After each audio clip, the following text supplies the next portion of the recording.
Bem-vindo à Leitura de Ouvido, o podcast que transforma linhas em ondas sonoras. Eu sou o Lucas. Eu sou a Dayana. E o episódio de hoje é Flanando por Londres, de Virginia Woolf. Vamos bater perna com a Virginia Woolf hoje, respirar juntos o ar puro da capital da Inglaterra? Esse ensaio é uma aventura. Vem com a gente hoje. Então tá, vem com a gente. Boa leitura. Flanando por Londres, de Virginia Woolf. Tradução: Tomás Tadeu. É possível que nunca ninguém tenha querido um lápis tão apaixonadamente.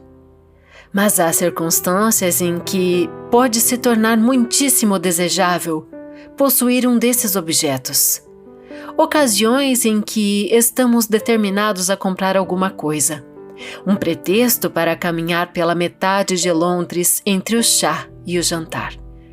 Assim como o caçador de raposas caça para preservar a espécie, e o jogador de golfe joga para manter os espaços abertos ao abrigo das construtoras. Assim também a nós, quando nos vem o desejo de flanar pelas ruas. O lápis serve de pretexto, e levantando da cadeira dizemos: tenho mesmo que comprar um lápis. Como se sob o manto dessa desculpa pudéssemos nos entregar sem risco ao maior dos prazeres da vida urbana no inverno, flanar pelas ruas de Londres.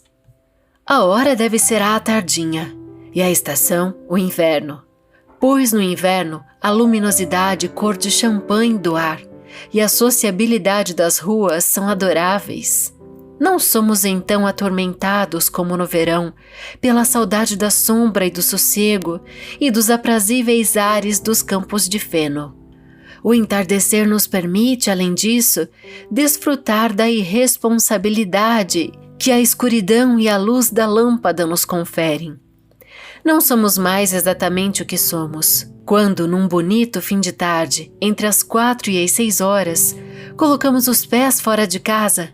Deixamos cair a máscara pela qual nossos amigos nos conhecem e nos tornamos parte deste vasto exército republicano de vagabundos anônimos, cuja companhia, após a solidão de nosso quarto, nos é tão agradável. Pois aqui nos sentamos rodeados por objetos que perpetuamente expressam a excentricidade de nossos humores e impõem as memórias de nossa experiência. Esse vaso sobre a lareira, por exemplo, foi comprado em Mantua, num dia de muito vento. Estávamos saindo da loja quando a sinistra velhinha nos puxou pela saia e disse que ia acabar morrendo de fome um dia desses. Mas leve-o, gritou, enfiando o vaso de porcelana azul e branca em nossas mãos, como se não quisesse jamais ser lembrada de sua quixotesca generosidade. Assim, com culpa, mas com a impressão, não obstante, de que tinham enfiado a mão no nosso bolso, carregamo-lo para o hotel, onde no meio da noite o hoteleiro começou a discutir com tal violência com a mulher que todos nos inclinamos sobre o pátio para olhar e vimos as videiras enroscadas nos mourões e as estrelas brancas no céu. O momento cristalizou-se, ficando para sempre gravado como uma moeda entre milhões que escaparam sem serem percebidos. Havia também o melancólico inglês que se levantava entre as xícaras de café e as mesinhas de ferro e revelava, como é costume dos viajantes, os segredos de sua alma. Tudo isso, a Itália, a manhã ventosa, as videiras enroscadas nos mourões, o cavaleiro inglês e os segredos de sua alma, ergue-se como uma nuvem do vaso de porcelana sobre a lareira. E ali, quando nossos olhos batem no chão, está aquela marca marrom no tapete. Foi por causa do Sr. Lloyd George. O homem é um demônio, disse o Sr. Cummings, largando no chão a chaleira com a qual estava prestes a encher o bule de chá, marcando assim o tapete com um círculo marrom. Mas quando a porta se fecha atrás de nós, tudo isso desaparece. A carapaça que nossas almas tinham excretado para se abrigarem, para construírem para si uma forma diferente das outras, se parte. E dessas pregas e asperezas todas, o que resta é uma ostra central de perceptividade, um enorme olho. Como é bonita uma rua no inverno! Ela se revela e ao mesmo tempo se torna obscura. Aqui se pode, com certa imprecisão, traçar avenidas retilíneas e simétricas feitas de portas e janelas. Aqui, sob as lâmpadas, flutuam ilhas de luz pálida, pelas quais passam rapidamente homens e mulheres reluzentes, que, apesar de pobres e esfarrapados, carregam certo aspecto de irrealidade, um ar de triunfo, como se tivessem escapulido da vida, de maneira que a vida, privada de sua presa, cambaleia por aí sem eles. Mas afinal estamos apenas deslizando suavemente na superfície. O olho não é minerador, não é mergulhador, não é caçador de um tesouro enterrado. Ele nos faz flutuar suavemente regato abaixo, descansando, parando. O cérebro dorme, talvez enquanto olha. Como é bonita, pois, uma rua de Londres, com suas ilhas de luz e seus pomares de escuridão, e num lado dela, talvez, algum espaço salpicado de árvores, atapetado de grama, no qual a noite está se embrulhando para instintivamente dormir. E quando passamos pelo gradeado, escutamos o leve crepitar e estalejar das folhas e dos gravetos, que parece supor o silêncio dos campos em volta. Uma coruja piando e, ao longe, o chocalhar de um trem no vale. Mas isto é Londres. Somos lembrados. No alto, entre as árvores nuas, pendem molduras retangulares de luz amarelo-avermelhada, janelas. Há pontos brilhantes ardendo continuamente como se fossem estrelas próximas, lâmpadas. Esse terreno vazio que contém em si o país e a sua paz é apenas uma praça de Londres, marcada por escritórios e casas onde luzes obstinadas ardem. A essa hora, sobre mapas, sobre documentos, sobre escrivaninhas, às quais se sentam amanuenses folheando com dedos úmidos os arquivos de intermináveis correspondências. Ou, de maneira mais difusa, a chama trêmula e a luz se derrama sobre a privacidade de alguma sala de visitas com suas poltronas, seus papéis, sua porcelana, sua mesa marchetada e o vulto de uma mulher, medindo cuidadosamente o número preciso de colheres de chá que... Ela olha para a porta como se tivesse ouvido uma campainha no andar de baixo e alguém perguntando: ela está? Mas aqui devemos forçosamente nos deter. Corremos o risco de cavar mais fundo do que o olho permite. Agarrando-nos a algum galho ou raiz, retardamos nossa travessia pela plácida correnteza. A qualquer momento, o dormente exército pode começar a se mexer e despertar em nós, em resposta a violinos e trombetas. O exército dos seres humanos pode acordar e fazer valer suas excentricidades e desgraças e baixezas. Demoremo-nos um pouco mais. Contentemo-nos ainda com as superfícies apenas, o brilho reluzente dos ônibus a motor, o esplendor carnal dos açougues, com suas paletas amarelas e seus lombos rubros, os buquês de flores azuis e rubras inflamando tão bravamente as vitrines das floriculturas, pois o olho tem essa estranha propriedade, repousa apenas na beleza. Como uma borboleta, busca o colorido e se delicia com o caloroso.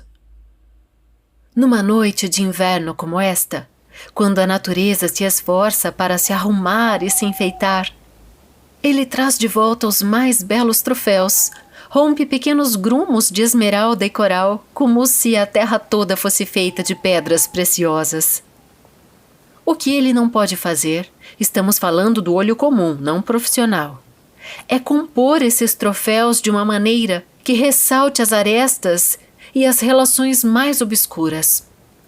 Por isso, após uma prolongada dieta dessa alimentação simples, açucarada, de beleza pura e desarranjada, tornamo-nos conscientes da saciedade. Detemo-nos à porta da sapataria e damos alguma pequena desculpa que não tem nada a ver com o real motivo, para fechar a brilhante parafernália das ruas e nos recolher a alguma câmara mais escura do ser, onde podemos perguntar, enquanto assentamos obedientemente nosso pé esquerdo na banqueta: como é, pois, ser uma anã? Ela chegou escoltada por 2 mulheres que, embora de tamanho normal, pareciam ao lado dela benévolos gigantes. Sorrindo para os balconistas, elas pareciam estar se eximindo de qualquer ligação com sua deformidade, mas também a assegurando da proteção que lhe davam. Ela carregava a expressão insolente e ao mesmo tempo defensiva que é comum no rosto dos deformados. Precisava da bondade delas, mas ao mesmo tempo ressentia-se com isso.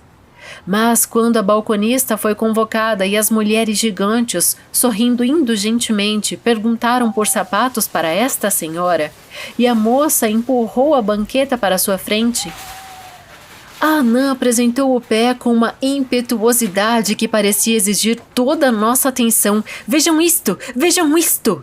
Ela parecia reagir de todos nós enquanto estendia o pé, pois vejam só, o que se contemplava era o pé bem torneado e perfeitamente proporcionado de uma mulher de altura normal. Era arqueado, era aristocrático. Toda a sua atitude mudou enquanto o contemplava, repousado na banqueta. Parecia lisonjeada e satisfeita. Sua atitude era agora de total autoconfiança. Mandou trazerem um sapato atrás do outro. Experimentou um par atrás do outro. Levantava-se, volteava diante de um espelho que refletia apenas o pé, em sapatos amarelos, em sapatos beges, em sapatos de pele de lagarto. Erguia a diminuta saia e exibia suas diminutas pernas. Estava pensando que os pés são, afinal de contas, a parte mais importante de uma pessoa. Há mulheres, dizia para si mesma, que foram amadas apenas por seus pés. Nada vendo além dos pés, talvez imaginasse que o resto de seu corpo combinava com aqueles belos pés. Estava pobremente vestida, mas pronta a esbanjar dinheiro em sapatos. E como essa era a única ocasião em que não temia ser olhada, mas ao contrário, afirmativamente ansiava por atenção, ela estava disposta a utilizar qualquer artifício para prolongar a escolha e a experimentação. Olhem para os meus pés, parecia dizer, enquanto dava passos para um lado e para o outro. A balconista jovialmente deve ter dito algo lisonjeiro, pois de repente seu rosto se iluminou em êxtase.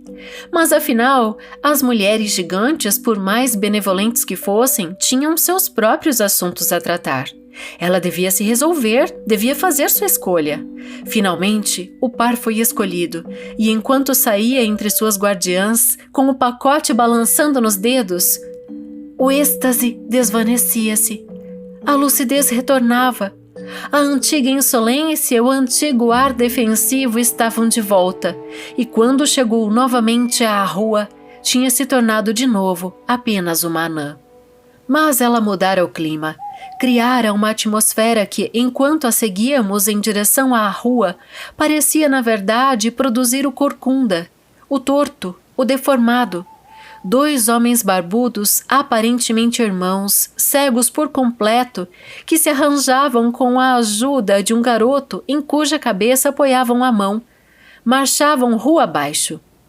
Ali iam eles, com aquele passo, obstinado, embora vacilante, dos cegos, que parece emprestar à sua passagem algo do terror e da inevitabilidade do destino que os atingiu. Ao passar, firme em frente, o pequeno comboio parecia abrir ao meio com a força de seu silêncio, de sua inflexibilidade, de seu desastre, a massa de pedestres. Na verdade, a anã dera início a uma dança grotesca e cambaleante à qual todo mundo na rua agora se submetia. A robusta senhora estreitamente envolvida em seu lustroso casaco de pele de foca. O garoto retardado que chupava o punho de prata de sua bengala. O velho senhor acocorado nos degraus de uma casa, como se repentinamente tomado pelo absurdo do espetáculo humano, tivesse se sentado para observá-lo, todos reunidos no manca e pisa da dança da Anã. Em que fendas e frestas, poder-se-ia perguntar, eles se alojam? Esta estropiada companhia dos cegos e dos coxos?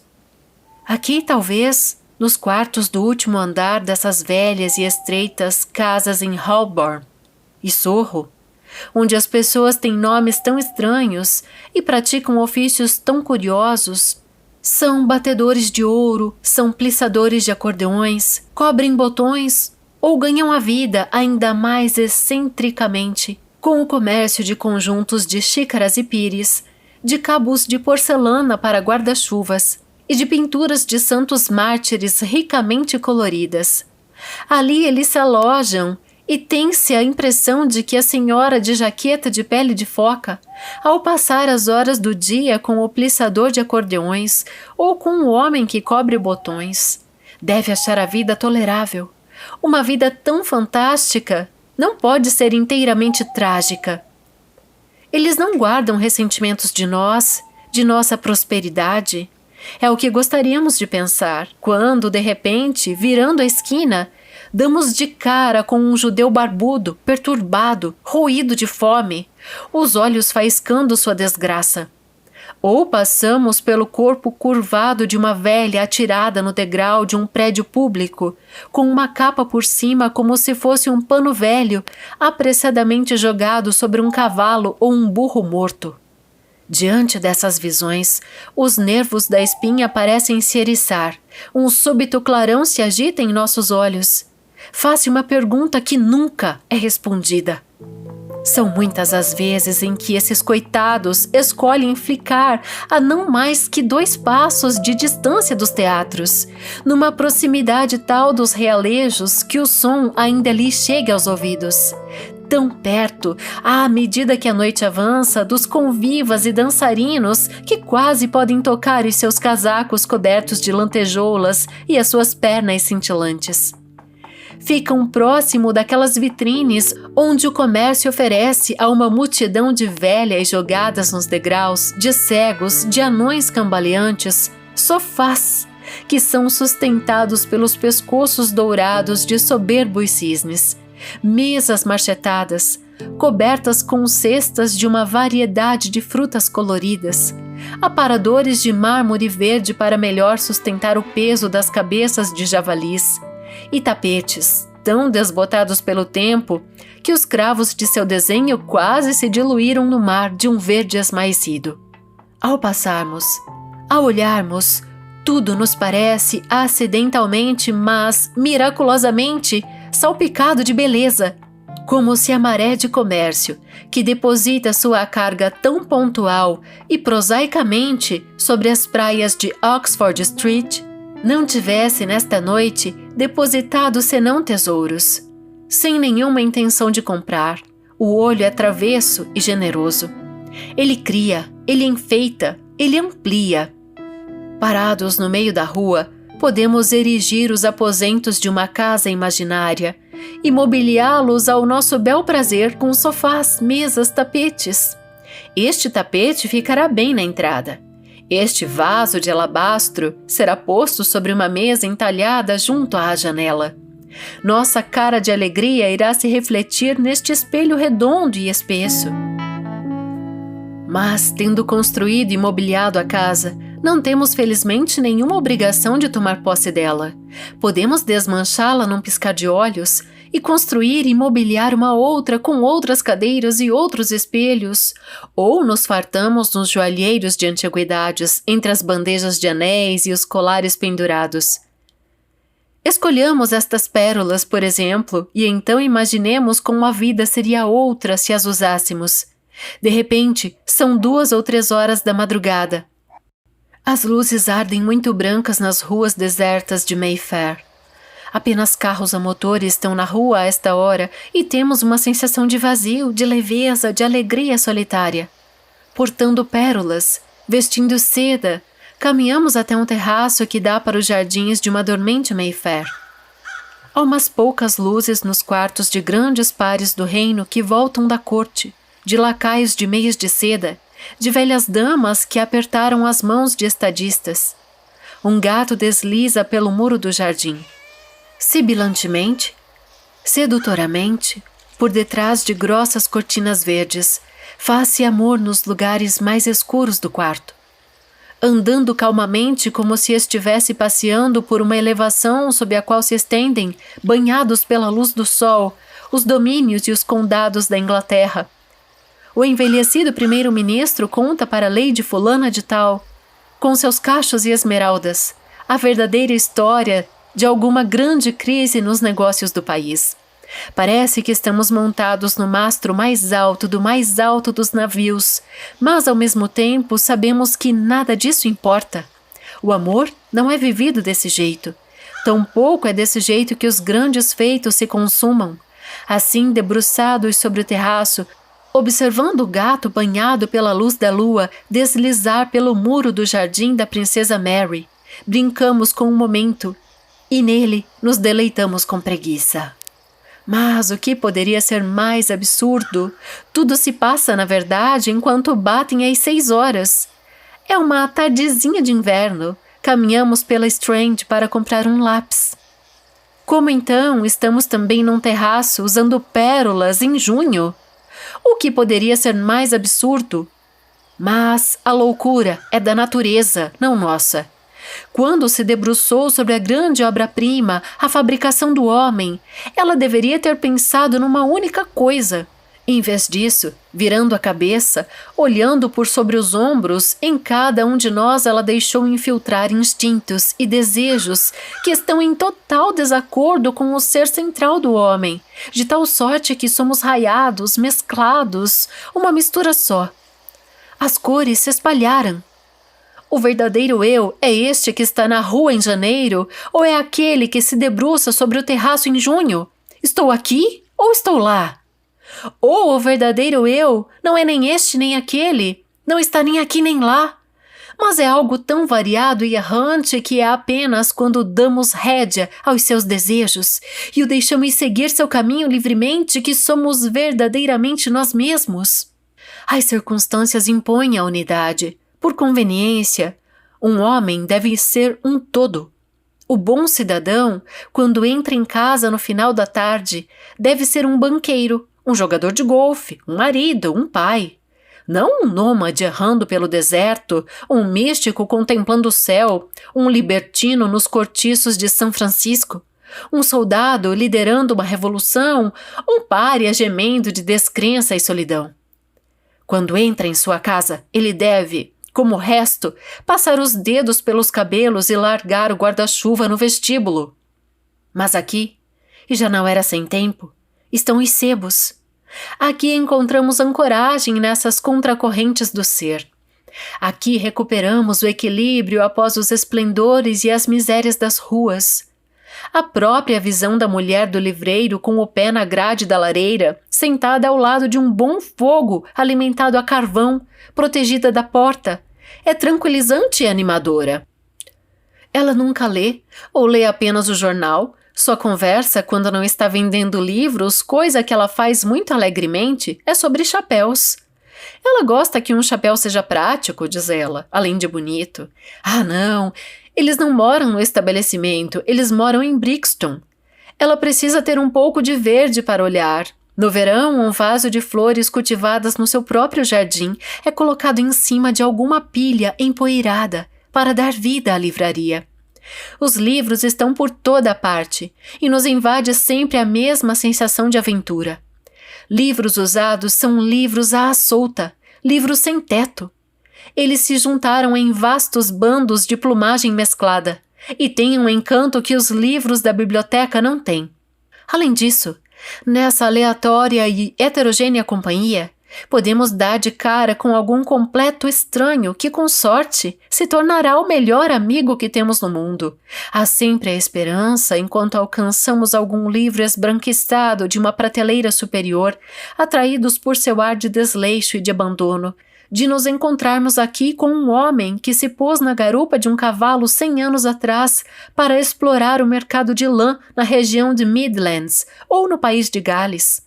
Um viajante desconhecido que parou em pousadas, tomou sua cerveja, observou garotas bonitas e costumes severos, anotou tudo rigorosamente, laboriosamente, por puro prazer. O livro foi publicado às suas próprias custas.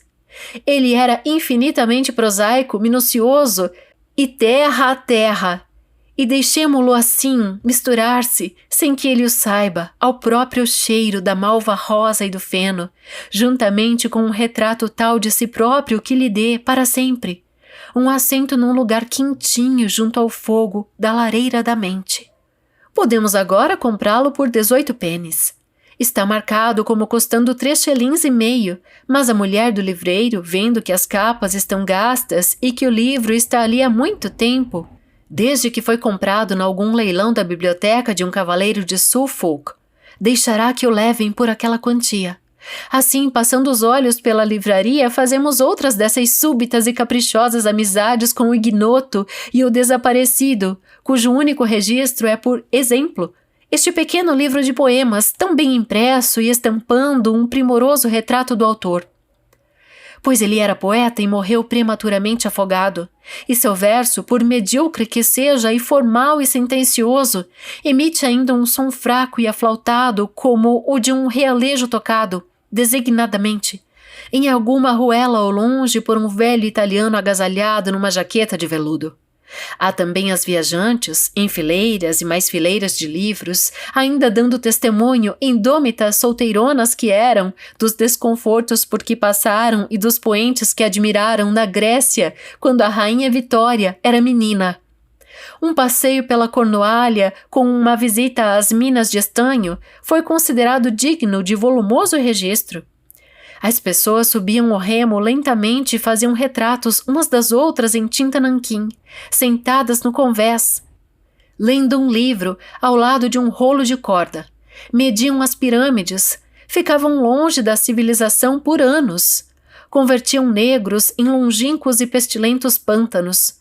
Isso de fazer malas e partir, explorando desertos e pegando febres, estabelecendo-se na Índia por toda uma vida, embrenhando-se até na China e depois voltando para levar uma vida pacata em Edmonton, vira e revira sobre a poeira do assoalho como um mar revolto, tão inquietos são os ingleses, com as ondas à sua própria porta. As águas da viagem e da aventura parecem desembocar em pequenas ilhas de esforço sério e de trabalho de toda uma vida amontoadas pelo chão em colunas desalinhadas.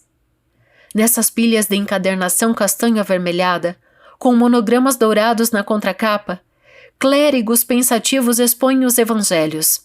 Ouvem-se eruditos burilando com os seus martelos e cinzéis os antigos textos de Eurípides e Ésquilo. Pensar, anotar, expor, são atos que ocorrem a uma velocidade prodigiosa à nossa volta, mas como uma maré pontual, incessante, o antigo mar da ficção leva tudo isso de roldão. Inumeráveis volumes contam como Arthur amou Laura, e foram separados, e foram infelizes, e então se reencontraram e foram felizes para sempre. Tudo conforme o costume vigente quando Vitória governava estas ilhas. O número de livros no mundo é infinito, e somos forçados a dar uma espiada e balançar a cabeça, e após um pouco de conversa, um lampejo de compreensão, seguir adiante, tal como, lá fora na rua, captamos de passagem uma palavra, e de uma frase ao acaso fabricamos toda uma vida. É sobre uma mulher chamada Kate que estão falando, contando que eu disse a ela muito diretamente na última noite, se você acha que não vale um selo de um penny, eu disse, mas quem é Kate? E a qual crise na amizade deles aquele selo de um penny se refere é algo que nunca saberemos. Pois Kate afunda sob o calor da volubilidade deles.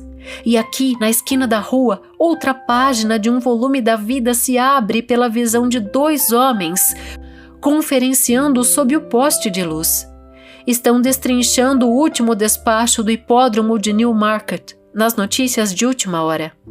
Acham eles então que a sorte algum dia irá transformar os seus trapos em peles e roupa fina, adorná-los com correntes de relógios de bolso e cravar-lhes alfinetes de diamante onde há agora uma camisa desabotoada e rota? Mas a corrente principal de passantes nesta hora precipita-se muito rapidamente para que consigamos fazer esse tipo de pergunta. Estão muito enlevados, nessa rápida passagem do trabalho para casa, em algum sonho narcótico. Agora que estão livres da escrivaninha e sentem o ar fresco no rosto, põem aquelas cintilantes roupas que devem deixar penduradas e trancadas à chave durante o resto do dia, e são grandes jogadores de cricket, famosas atrizes, soldados que salvaram o país na hora da necessidade.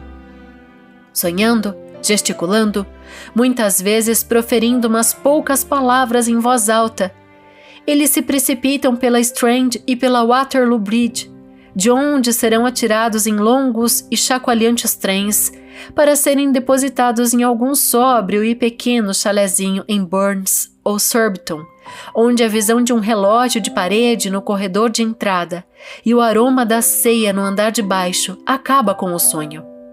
Mas agora chegamos à Strand, e enquanto hesitamos na calçada, uma pequena barra, não maior que um dedo, começa a se interpor entre nós e a urgência e a abundância da vida. Realmente eu devo, realmente eu devo. Não mais do que isso. Sem submeter a exigência a um rigoroso exame, a mente se rende ao tirano de costume. Sempre devemos fazer uma coisa ou outra. Não nos é permitido simplesmente nos abandonar ao prazer. Não foi por isso que, algum tempo atrás, fabricamos uma desculpa e inventamos a necessidade de comprar algo? Mas o que era mesmo? Ah, lembramos, era um lápis. Vamos lá então comprar esse lápis. Mas justamente quando nos inclinamos a obedecer ao tirano, um outro eu desafia o direito do tirano em insistir. O costumeiro conflito vem à tona. Espraiado por detrás da barra do dever, vemos o Tâmisa em toda sua amplitude, largo, choroso, sereno. E o vemos pelos olhos de alguém que o contempla, numa tardezinha de verão, debruçado sobre a amurada do Embankment, sem nenhuma outra preocupação no mundo. Que a compra do lápis fique para depois, busquemos esse alguém, e logo fique evidente que não se trata de ninguém mais que nós mesmos. Pois se pudéssemos ficar ali onde ficamos há 6 meses, não deveríamos ser novamente como éramos então, calmos, desligados, contentes? Tentemos, pois. Mas o rio está mais agitado e mais pardacento do que lembrávamos. A maré vai em direção ao mar, leva com ela um rebocador e 2 barcas, cuja carga de palha está fortemente amarrada debaixo de cobertas de lona.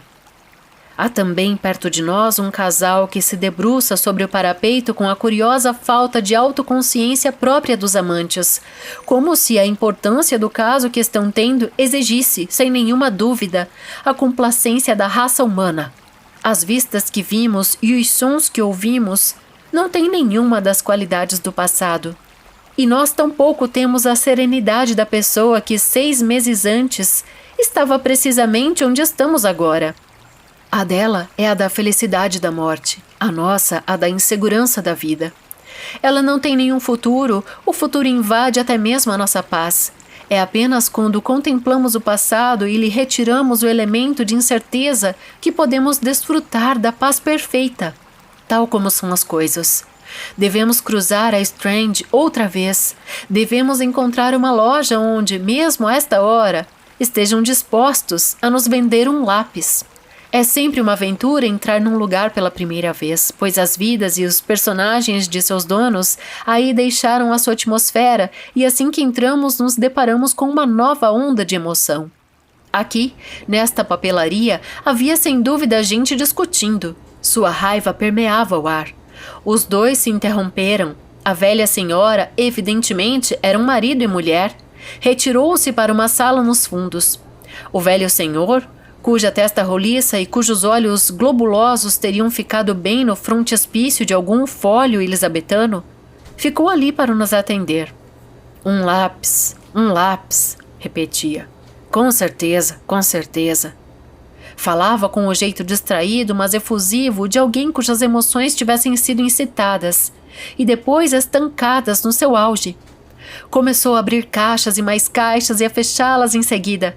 Disse que era muito difícil encontrar as coisas quando se tinha um estoque de tantos artigos diferentes.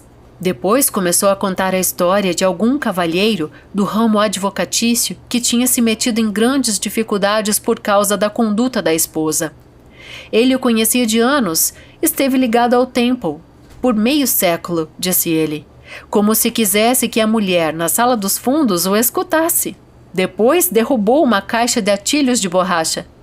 Finalmente, exasperado por sua incompetência, empurrou a porta vai e vem e perguntou asperamente: "Onde você guarda os lápis?" Como se a mulher os tivesse escondido. A velha senhora entrou, sem olhar para ninguém, pôs a mão com um leve ar de justificada severidade sobre a caixa certa. Ali estavam os lápis. Como então ele poderia se virar sem ela? Não lhe era ela indispensável? A fim de mantê-los ali, enfileiradinhos, numa neutralidade forçada, tínhamos que ser meticulosos em nossa escolha de um lápis. Este era muito macio, aquele era muito duro. Os dois ficaram ali parados, olhando silenciosamente para a frente. À medida que o tempo passava, eles iam ficando mais calmos. O ardor deles ia diminuindo, a raiva desaparecendo. Agora, sem uma palavra de qualquer dos lados, a briga tinha sido resolvida. O velho senhor, que não teria feito feio numa folha de rosto de uma peça de Ben Jonson, retornou a caixa ao seu devido lugar, nos deu o seu boa noite com uma desmesurada vênia e eles desapareceram. Ela puxaria sua costura, ele leria o seu jornal, o canário jogaria sem distinção sementes sobre os dois. A briga tinha acabado. Nesses minutos em que se esteve atrás de um fantasma, em que uma briga foi resolvida e um lápis comprado, as ruas tinham ficado completamente vazias. A vida se retirara ao andar de cima e as luzes se acenderam. O calçamento estava seco e duro. A rua parecia ser de prata batida. Andando de volta para casa, podíamos contar a nós mesmos, em meio à desolação, a história da Anã, dos cegos, da festa na mansão de Mayfair, da briga na papelaria. Podíamos penetrar um pouco mais em cada uma dessas vidas, o suficiente para manter a ilusão de que não estamos presos a uma única mente, mas que podemos assumir brevemente, por alguns minutos, o corpo e a mente de outra pessoa. Podemos nos tornar uma lavadeira, um taberneiro, um músico de rua. E que maior prazer e deslumbramento pode haver do que os de abandonar os caminhos retos da personalidade e tomar o desvio daquelas trilhas que levam em direção ao coração da floresta, para baixo dos espinheiros e dos grossos troncos de árvores, onde vivem esses animais selvagens, os nossos camaradas? É verdade. Fugir é o maior dos prazeres. Flanar pelas ruas no inverno, a maior das aventuras. Ainda assim, enquanto nos aproximamos de novo dos degraus de nossa própria casa, é confortador nos sentirmos envolvidos pelas velhas posses, pelos velhos preconceitos, e sentirmos o eu, que foi jogado de um lado para o outro em tantas esquinas, que foi golpeado como uma mariposa na chama de tantas e inacessíveis luzes, abrigado e protegido. Aqui está, de novo, a porta de sempre. Aqui a cadeira virada como a deixamos e o vaso de porcelana e o círculo marrom no tapete. E aqui, não deixemos de examiná-lo com carinho, de tocá-lo com reverência. Está o único butim que, dentre todos os tesouros da cidade, conseguimos resgatar: um lápis.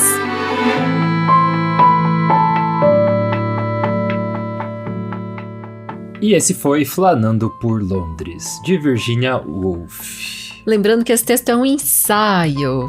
É um ensaio e é como se a gente estivesse com os óculos de Virginia, né? Que difícil comprar um lápis, né? Ela está falando com a gente, né? Ela está pegando em nossa mão e passeando com a gente. Na verdade, e é com a gente mesmo, porque é muito curioso, ela usa nesse ensaio a invocação da primeira pessoa do plural. Ela fala, vamos comprar um lápis, né? Legal. Então ela inclui quem tá lendo, vamos lá comprar um lápis. Me lembrou também a exploração de James Joyce em Ulisses, né? Que é pela Inglaterra ou é pela Irlanda? Sabe por que você lembrou Dublin. disso? Sabe por que você lembrou disso, Lucas? Porque, na verdade, é uma coisa que a própria Virginia faz no seu romance, Mrs. Dalloway, né? Que a Clarissa fala, assim como ela, né? O pretexto dela é sair para comprar as flores, à noite vai ter uma festa na casa dela, de manhã ela sai para comprar as flores. A primeira frase do romance é Clarissa decidiu que ela mesma iria comprar as flores. E aqui a gente tem essa saída para comprar um lápis. Então, claro, existe essa conexão. Tem essa conexão com Mrs. Dalloway, que é um grande romance da Virginia. Mas tem outra conexão com Kew Gardens, que a gente fez já aqui o conto e eu vou falar daqui a pouco. Que é tudo perambular pelas ruas, né? Lembra o João do Rio, né? Que tem muita história, assim, de perambular pelas ruas. A gente vai falar bastante disso aqui também. Vamos explicar todo esse flaneur, né? Esse flaneur. Tinha que ter um nome pra esse estilo, né? Não tem um nome pra isso? Flanar mesmo. Não, mas o nome pro estilo literário dessa escola de andar pelas ruas. Porque se for pegar próprio Sherlock Holmes, né? O Arthur Conan Doyle tem muito disso de flanar pelas ruas de Londres também. Então, já que você falou de Londres, nossa, tem tanta coisa que eu quero falar hoje. Vamos cunhar esse termo aí. Tá fervendo. Não, já foi cunhado. Eu vou explicar a cunhatura do termo aqui. Mas... antes de tudo, dizer que o título original da Virginia é Street Haunting, a London Adventure, né? Que é essa ideia do assombro pelas ruas. É essa ideia porque e é uma aventura também, né? Então, flanar é um termo que não existe na língua inglesa. É um termo francês, né? Que quando João do Rio foi a Paris... ele lá já com toda a poesia que o Charles Baudelaire usava muito, não só o termo, como a ideia de flanar, né? Que é você sair, passear e filosofar ao mesmo tempo. Também tá muito no Retratos de Dorian Gray. Então, nossa, tá tudo conectado, Lucas, porque assim, quando o João do Rio vai a Paris, e ele gosta muito, e ele é um dandy também, lembra? A gente já falou disso aqui, ele ia todo bonito, com seu terninho, passeava pelas ruas de Paris, e foi ele que traduziu o Retrato de Dorian Gray, do Oscar Wilde, né? A gente já contou isso aqui. E até na ocasião você faz um resumo, né, de Dorian Gray, que você tinha acabado de ler. É bem legal esse episódio, não lembro em qual episódio agora. Não é do João do Rio que você tinha falado? Não lembro. Mas não tem tantos do João do Rio que a gente fez aí. Provavelmente foi no último do João do Rio que tem aí, dos episódios. Mas então, justamente tem toda essa conexão. E em francês, o flaneur, né, vem de outros verbos, assim, vem de promenade, de balade, de randonnée, de errance, de peregrination, que é tipo peregrinar, é andar errante, é fazer esse passeio, essa caminhada, esse vagar, né? Só que em inglês não tem, e eu gostei muito que o Tomás Tadeu, na tradução desse livro, né, O Sol e o Peixe, um livro de ensaios, são 9 ensaios ao todo, a gente já trouxe um deles aqui, que é O Sol e o Peixe, que é homônimo. Nossa, lá no comecinho. Episódio 4, Lucas, é muito interessante porque isso foi uma opção do tradutor. Esse livro, ele tem 3 capítulos. O primeiro é A Vida e a Arte, aí tem A Rua e a Casa, que é onde se encontra hoje esse texto, Flanando por Londres, e o último é O Olho e a Mente, né? E lá O Sol e o Peixe tá nessa parte do olho e a mente, inclusive. O que é muito interessante é que flanar é uma contracorrente ao capitalismo, porque se pensa assim, eu vou sair com pressa para comprar alguma coisa, é o capitalismo mandando. Mas aqui, embora a Virginia, ela tem o pretexto de comprar um lápis, né? Então ela quer comprar, ela não quer deixar de comprar, ela quer comprar, é isso que faz ela sair, porta fora. Ela faz esse misto. Mas ela também vai para filosofar. Então, foi bem corajosa e bacana a decisão do tradutor em usar flanar, apesar de não existir em inglês. Quase se esqueceu de comprar o lápis no final, depois de ver tanta coisa. Agora, por esse ver tanta coisa, né, a gente vê o quanto ela faz reflexões à medida que ela vai lendo a cidade e os seres humanos, né? Cada passo é uma descoberta, é também uma estranheza. Ela enxerga as sutilezas que muitas pessoas nem vê, né? Não tem Enfim, cada passo é Virgínia. Vou trazer o termo aqui, né, que é utilizado, que é o stream of conscience. Isso. Né, o fluxo de consciência, Isso. Porque cada passo é Virgínia, cada passo é a mente de Virgínia. Né, ela que foi, assim, a escritora que colocou essa forma de escrita pra frente, né, que, assim, começou forte mesmo, e daí depois dela que os autores começaram a repetir bastante, né? Ela e James Joyce estilo. Que tem é quase um epíteto, né, junto com o nome dos autores, né, esse termo. É a alma dela lendo o mundo. E assim, sabe o que é muito legal? Que a biografia da Virgínia dá conta de que ela gostava de caminhar durante a tarde. Olha o que ela fazia. Saltava valas, subia morros, manobrava-se em cercas de arame farpado. Você consegue imaginar?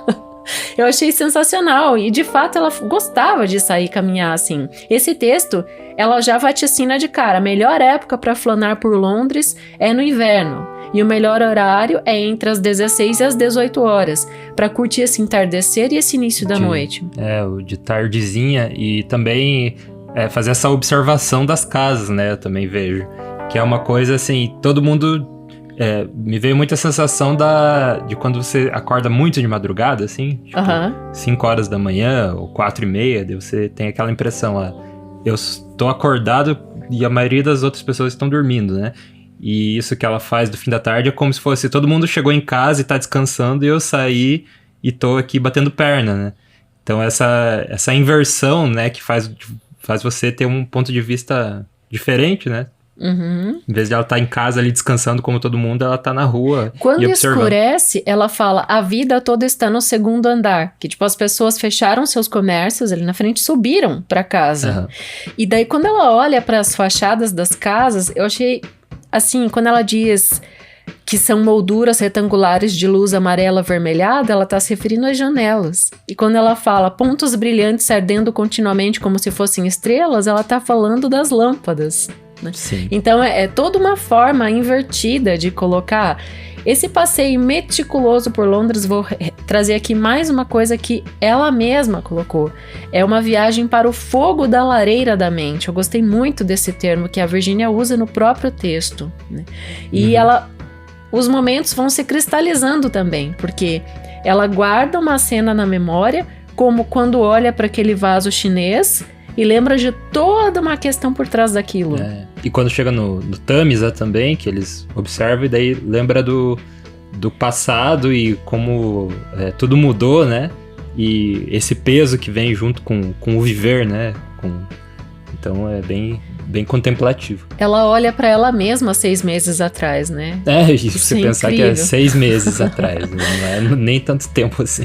E além, falando mais uma questão de linguagem mesmo, de opção estilística, né? Eu fiquei analisando, porque além dela usar a primeira pessoa do plural, vamos lá, né? Vem junto comigo, é nós que estamos fazendo isso. É bem inclusivo. Tem também uma opção por verbos. Então eu fiquei observando a conjugação verbal. É muito no presente do indicativo ou no presente do subjuntivo, o que prova que a vida, o que ela está acontecendo, é no aqui e no agora. Então até tirei uns verbos: demoremo-nos, contentemo-nos, que tornamo-nos, que detemo-nos, né? Então é tudo no presente. Ou ela usa o pretérito mais que perfeito, já que falamos que ela acabou de olhar para o 6 meses atrás, né? Por exemplo, mudara, criara, sentira, né? Então ela faz essas opções narrativas e ela tem essa equidade na utilização dos verbos. Conforme o sentimento que ela quer passar naquele momento, é o verbo que ela utiliza, né? Isso é uma escrita extremamente apurada. E tem mais uma coisa importantíssima que parece que não tá, mas tá no texto, que é uma crítica social inclusiva. Você consegue relacionar isso, Lucas? Crítica social das pessoas, assim, ela fora, fala dos né? cegos Deformadas e coxos. De alguma forma e outra, né? Deformadas entre aspas. Né? Então, quando ela fala da dupla de irmãos cegos que são guiados, depositando a mão sobre a cabecinha do menininho, né? Vão descendo a rua. Olha a pujança dessa frase. Nos cegos, ela vê a força do silêncio e da inflexibilidade como um abre-alas para eles passarem. Então as pessoas vão saindo do lado para deixar, porque a força da inflexibilidade, olha o poder disso, e a força do silêncio, né? E da mulher anã, ela trata, depois ela retoma como deformada, retoma como coxa, para falar do que as pessoas falam da mulher, mas aquela cena de quando ela ergue a barra da calça ali do vestido e mostra pés de tamanho normal, vem na mente todo um passeio das mulheres que foram amadas justamente por seus pés, né? Pelos pés que tinham. Sim, e daí vivendo esse sonho ali dentro da sapataria, e daí quando pisa fora, volta à realidade do mundo, né? Bem interessante. Justo, e é aqui, Lucas, nobre leitor, que eu faço a conexão com Kew Gardens. Quem vai lembrar daquela frase do conto, toda ela estava no sapato? Isso é de arrepiar, porque ela é uma grande observadora de pés. Se você... O Tarantino da literatura. Se você observar, voltar a ouvir, e é até fácil esse convite, porque se você começar a mergulhar aqui em Flanando por Londres da Virgínia, e depois quiser ter toda essa questão biográfica, a história do jardim e um texto belíssimo que realmente leva você a viajar, vai lá e reescuta ou escute, se você não viu ainda, Kew Gardens. Kew Gardens é K-E-W, né? Kew Isso. Gardens, Gardens de jardim. E tem esse momento em que ela vai construindo uma narrativa cadenciada que vai crescendo e ela vaticina. Toda ela estava no sapato. É demais. Outra que também tem esse ar londrino, assim, de casas também, é Casa para Grandes Homens. É esse o nome, né? Que é outro conto que a gente trouxe aqui, então. Casa de Grandes Homens, eu acho que é. Casa de Grandes Homens. E, na verdade, todos os textos dela, né? A gente tem Londres, sendo em Londres, se passando em Londres, mas eu também queria falar que essa cidade, existe uma predileção por Londres, né? Centro do mundo para muitas narrativas. A gente pode falar de Sherlock Holmes, como você citou, pode falar de Harry Potter. Foi de um para Harry Potter. Mas tudo é Londres, né? Então, sim, que não deixemos de comentar isso, né? Da pujança que a gente tem nesse espaço, né, para narrativas. Sim. E esse ensaio de hoje é muito bom, e ele deve ser reouvido algumas vezes quando você precisar dar aquele passeio, né? Tá meio entediado, quer passear? Escute Flanando por Londres. Ele é bem meditativo, faz você... Ela fica o tempo inteiro prestando atenção no que ela tá vivendo, né? E só em momentos específicos que ela contempla o passado ali, mas todo momento que ela tá na rua, ela tá vivendo aquilo. Agora e observando as pessoas, as vidas, as sutilezas. E quero dizer que o nosso apoiador vai receber um estudo bem, assim, meticuloso dessa parte do Flanar. Eu fiz várias conexões ali bem legais para quem vai estudar o texto a partir do material que recebe da gente. Sim, então aí você, leitor de ouvido, que quer receber esse estudo aprofundado e também ser mencionado no final aqui do nosso podcast. Se você não sabe, todo final de podcast a gente menciona todos os nossos apoiadores, coloca eles aqui nos créditos finais, então você ganha essas duas recompensas, né, apoiando o nosso podcast. Você pode apoiar de duas formas, uma delas é pelo Pix, leituradeouvido@gmail.com, essa é a chave, ou pelo apoia.se/leitura de ouvido, que lá tem o nosso financiamento contínuo, coletivo. Agora eu não sei a minha novidade, Lucas. Então a novidade é que a Dayana vai lançar um livro de contos, né? Um novo livro. O nome do livro é Verde Amadurecido. Ele já está sendo encaminhado para impressão, né? Ele já está na pré-venda. E já está na pré-venda. Então, se você quer garantir a sua cópia autografada aqui pela Dayana, você pode mandar um e-mail pro leituradeouvido@gmail.com falando que você quer, que daí a gente, né, acerta os pormenores, ou mandar uma DM lá direto no Instagram dela, que é @DayanaPasquim. Então, daí você fica garantido a sua cópia autografada. O livro vai ser R$50, daí mais o frete módico de R$8,55. Isso, para qualquer lugar do país, aqui no Brasil, né, esse é o frete, então... então além de ficamos combinados. Ela falou que ainda tá pensando, mas eu já vou falar que a gente vai fazer um dos contos aqui no Leitura de Ouvido. Então, um dos contos do livro que eu acho que vão fazer, pra mim, que é o mais... um dos mais, assim, impactantes. Eu acho que vai ser bem legal a gente fazer... Tá bom, você escolhe qual. Acho que vai ser bem legal a gente fazer aqui no Leitura. Também para você ficar com vontade de ler os outros e comprar o livro, né? Feito. Então você vai... Por esse motivo eu vou aceitar. Então eu prometo que você vai gostar, porque eu já li, né, e gostei muito. Você vai gostar do conto e vai querer ler os outros. E, né, também é uma forma de você nos apoiar, né? Além de você ter esse... E o que me deixou muito feliz é que, assim, a primeira pessoa que leu o livro inteiro foi a Maria Valéria Rezende. E ela fez a orelha do livro. Então aí, a orelha do livro é feita pela Maria Valéria Rezende, uma das maiores escritoras do Brasil, né, atualmente. E, né, muito legal ter esse reconhecimento dela também. E ela escreveu coisas bem bonitas sobre o livro, né? Então, tá sendo recomendado, né, por uma grande escritora aí. Então, quer dizer que é bom, né? Eu fiquei bem emocionada com as palavras da Maria Valéria. É isso aí. Enfim, a gente tem uma relação, assim, de alguns anos e ela, ao ela ler o livro e escrever, me deixou emocionada, porque ela é uma escritora renomada, né? Premiada nacional e internacionalmente. E muito, muito boa. Muito feliz. Então, garanta, reserve a sua cópia de Verde Amadurecido, um livro de contos de Diana Pasquim. Mandando um e-mail para leituradeouvido@gmail.com, mandando uma DM no Instagram, @Diana Pasquim. Beleza? Então... Beleza, tem mais uma coisa. Eu decidi hoje... Eu tô fazendo o plano, né, de lançamento do livro. Eu nem te falei ainda, novidade para todos. Só saiu da minha mente pro meu keep e agora eu vou contar. Se eu vou aprovar. Todas as pessoas que adquirirem o Desenrole Seu Storytelling no preço integral vão receber o livro de brinde. Tá, sem usar o cupom de desconto? Vão receber o livro. Mas você vai querer dar o cupom de desconto agora para quem quiser usar? Se quiser comprar pela metade do preço o curso, pode usar o LDO 50. Aqui no link, que tá aqui embaixo, né? Na descrição. Você pode comprar o Desenrole Seu Storytelling. Mas, gente, o curso é barato, é R$547. É muito barato. Esse é o preço integral e você ainda ganha o Verde Amadurecido. Então aí fica a dica, então, também, se você quer o livro...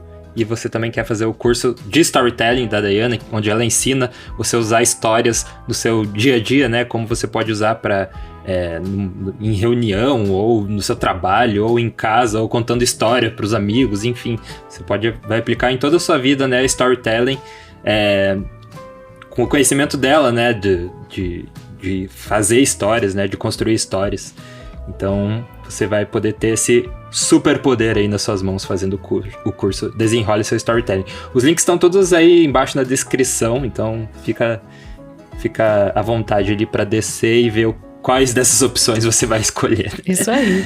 E os nossos apoiadores são eles: Aguinaldo Ângelo Silveira Rebouças, Alberto Alpire, Ancli Lima, Ana Cláudia Chaguri Lopes, Ana Novaes, Augusto Marques Ramos, Bruna Foltz Coutinho, Bruno Guedes com o Grupo Danco, Cláudia Lubi, Cristiana Castanho Ferraz, Cristiane Costa Cruz, do canal Inteligentes Demais, Daniela Caroline de Camargo Veríssimo, Diego Massa Ferreira Parente, Eduardo Quartim, Elaine Vieira Ferreira, Evandro Benck, Fabiana Maria Landiva, Felipe Cronato, Isabel Araújo Alves, Jaqueline Conte, Karine Pacheco, Kelly Torquato, Leandra e Abel Borges, Lina Soares, Lucas Pereira da Silva, Marco Aurélio Marques de Queiroz, Marcos Vinícius, Maria Lúcia Rickbard, Maria José de Oliveira Lima Félix, Marilu Lourenço Rosas, Maristela Prado, Matheus Simon Brum, Miriam Zelmekites, Mônica Tocarni, Nariel Arruda Borba, Nazareno Nascimento Félix, Patrícia Albuquerque, Paulo José Pereira de Rezende, Harmana Frais Yachitsky, Sandra Cavalcante, Sérgio da Silva Moreira, Sérgio Ares Rico da Luz, Silvana Silva, Simone Pessoa de Mesquita, Wagner Lúcia Alves e Zenilda Ribeiro da Silva. Valeu aí, apoiadores do Leitura de Ouvido. Mais uma vez, se você quer ser um dos nossos apoiadores,